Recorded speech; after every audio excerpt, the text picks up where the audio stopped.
தெரியாமல் கூட சாமிக்கு பூ வைக்கும் போது இந்த தவறுகளை செய்யாதீர்கள். உங்க வீட்டிலிருந்து மகாலட்சுமி வெளியே செல்வா.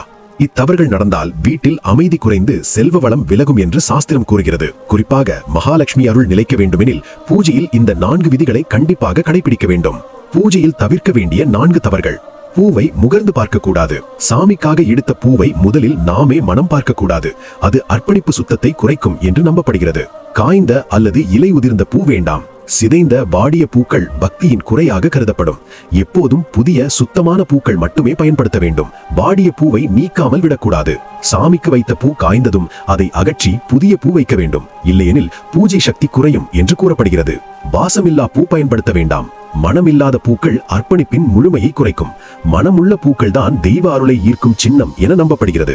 சுருக்கம்: பூஜையில் பூ என்பது அலங்காரம் மட்டுமல்ல, அது பக்தியின் அடையாளம். அதனால் சுத்தம், மனம், புதுத்தன்மை இவை அவசியம். இந்த தவறுகள் செய்தால் மகாலட்சுமி உங்கள் மீது கோபம் கொள்வாள். நீங்கள் லட்சுமி தேவி பக்தர் என்றால் காமெண்ட்ல மகாலட்சுமி பண்ணுங்க.